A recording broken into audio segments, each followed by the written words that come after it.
السلام علیکم دوستو، امید کرتے ہیں آپ لوگ خیریت سے ہوں گے۔ تو آج آپ لوگ کو ہم بتانے والے ہیں روزے میں سحری کھانے کے اجر و ثواب کے بارے میں۔ بسم اللہ الرحمن الرحیم۔ حضور صلی اللہ علیہ وسلم کا ارشاد ہے کہ خود حق تعالی شانہ اور اس کے فرشتے سحری کھانے والوں پر رحمت نازل فرماتے ہیں۔ فائدہ کس قدر اللہ جل جلالہ کا انعام و احسان ہے کہ روزہ کی برکت سے اس سے پہلے کھانے کو، جس کو سحری کہتے ہیں، امت کے لیے ثواب کی چیز بنا دیا اور اس میں بھی مسلمانوں کو اجر دیا جاتا ہے۔ بہت سی احادیث میں سحری کھانے کی فضیلت اور اجر کا ذکر ہے۔ علامہ عینی رحمۃ اللہ نے 17 صحابی رضی اللہ عنہ سے اس کی فضیلت کی احادیث نقل کی ہے اور اس کے منتخب ہونے پر اجتماع نقل کیا ہے۔ بہت سے لوگ کاہلی کی وجہ سے اس فضیلت سے محروم رہ جاتے ہیں اور بعض لوگ تراویح پڑھ کر کھانا کھا کر سو جاتے ہیں اور وہ اس کے ثواب سے محروم رہتے ہیں۔ اس کے لیے لغت میں سحر اس کھانے کو کہتے ہیں جو صبح کے قریب کھایا جائے، جیسا کہ قاموس نے لکھا ہے۔ بعض نے کہا ہے کہ آدھی رات سے اس کا وقت شروع ہو جاتا ہے۔ صحابی کشاف رحمۃ اللہ علیہ نے آخر کے چھٹے حصے کو بتلا ہے، یعنی تمام رات کو 6 حصوں پر تقسیم کر کے آخر کا حصہ، مثلا اگر غروب آفتاب سے طلوع صبح صادق تک 12 گھنٹے ہو تو آخر کے 2 گھنٹے سحری کا وقت ہے، اور ان میں بھی تاخیر اولا ہے، بشرطے کہ اتنی تاخیر نہ ہو کہ روزہ میں شک ہونے لگے۔ سحری کی فضیلت بہت سے حدیث میں آئی ہے۔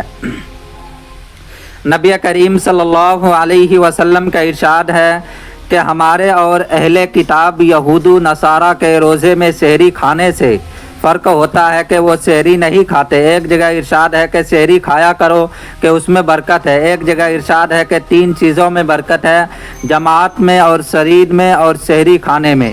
اور اس حدیث میں جماعت سے عام مراد ہے نماز کی جماعت اور وہ کام جس کو مسلمانوں کی جماعت مل کر کے اللہ کی مدد اور اس کے ساتھ فرمائی گئی اور ترسید گوشت میں پکی ہوئی روٹی کہلاتی ہے، جو نہایت لذیذ کھانا ہوتا ہے۔ تیسرے سحری، نبی کریم صلی اللہ علیہ وسلم جب کسی صحابی کو اپنے ساتھ سحری کھلانے کے لیے بلاتے تو ارشاد فرماتے کہ آؤ برکت کا کھانا کھا لو۔ ایک حدیث میں ارشاد ہے کہ سحری کھایا کرو،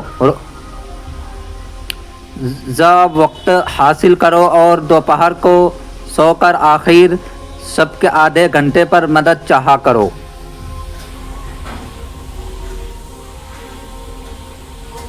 حضرت عبداللہ بن حارث رضی اللہ عنہ ایک صحابی سے نقل کرتے ہیں کہ میں حضور صلی اللہ علیہ وسلم کی خدمت میں ایسے وقت حاضر ہوا کہ آپ صلی اللہ علیہ وسلم سحری نوش فرما رہے تھے۔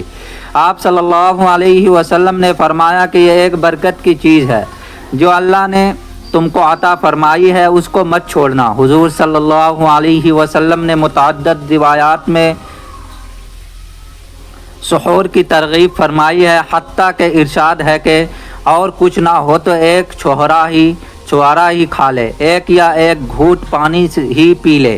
اس کے لیے روزہ داروں کو اس ہم خزمہ ثواب کا خاص طور سے اہتمام کرنا چاہیے کہ اپنی راحت، اپنی نفع اور مفت کا ثواب، مگر اتنا ضروری ہے کہ افراد و تفریط ہر چیز میں مضر ہے، اس لیے نہ اتنا کم کھاوے کہ عبادت میں ضعف محسوس ہونے لگے اور نہ اتنا زیادہ کھاوے کہ دن بھر کھٹی ڈکار آتی رہے۔ خود ان حدیث میں بھی اس طرح ارشاد ہے کہ چاہے ایک چھوارا ہو یا ایک گھونٹ پانی، نیز مستقل احادیث میں بھی بہت کھانے کی ممانعت آئی ہے۔ حافظ ابن حجر بخاری کی شرح میں تحریر فرماتے ہیں کہ سحری کی برکت مختلف وجود ہے، اتباع سنت اہل کتاب کی مختلف کی وہ سحری نہیں کھاتے اور ہم لوگ حتیٰ الوصی ان کی مخاطلت کے مامور ہے۔